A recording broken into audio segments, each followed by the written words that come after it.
This channel does not promote any violent, harmful, or illegal activities. All content provided by this channel is meant for an educational purpose only. পুনৰ অশান্তিৰ গহ্বৰত বাংলাদেশ প্ৰায় 6 মাহ পূৰ্বে পতন ঘটিছিল হাসিনা চৰকাৰৰ তেতিয়াৰ পৰাই সমগ্ৰ দেশতে বিৰাজ কৰিছে ৰাজনৈতিক অস্থিৰতাই সূত্ৰমতে দেশৰ অন্তৰ্বৰ্তীকালীন চৰকাৰে হিন্দু হত্যাৰ পৰা আৰম্ভ কৰি আৱামী লীগ আনকি বংগবন্ধুকো নিশ্চিত নকৰাৰ বাবে গ্ৰহণ কৰিছে কেতবোৰ কৌশল এতিয়া ঘটনাৰ প্ৰায় 6 মাহ পাছত সুবুৰীয়া দেশখনত সৃষ্টি হৈছে নতুন চিন্তাৰ আকৌ এবাৰ জাতীয়তাবাদৰ জুয়ে দহিছে বাংলাদেশক কালি এটা দলে ধানমান্দিত থকা বংগবন্ধুৰ বাসগৃহত আক্ৰমণ কৰে প্ৰথমে ঘৰটো ভাঙিবলৈ অনা হয় বুলডোজাৰ তাৰ পাছতেই কৰা হয় অগ্নিসংযোগ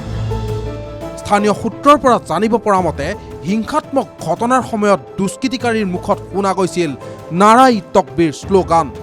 সেই দেশত বসবাস কৰা আৱামী লীগৰ নেতাকৰ্মীৰ একাংশক ইতিমধ্যে এই ঘটনাই সন্ত্ৰস্ত কৰি তুলিছে সূত্ৰ অনুসৰি কালিৰে পৰা কেৱল বংগবন্ধুৰেই নহয় আৱামী লীগৰ আন নেতাসকলৰ ঘৰতো আক্ৰমণ চলিছে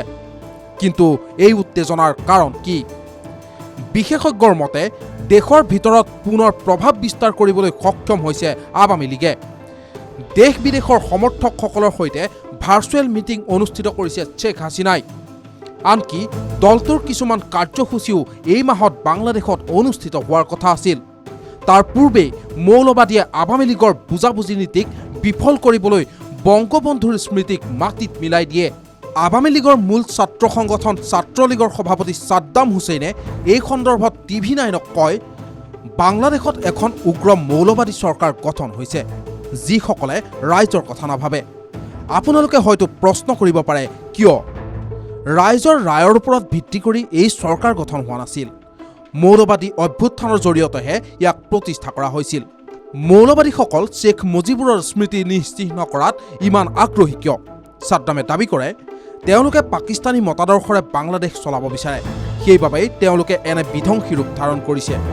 কাৰণ তেওঁলোকে জানে বংগবন্ধুৰ স্মৃতি থকালৈকে বাংলাদেশৰ ৰাইজে এইবোৰ কেতিয়াও মানি নলয়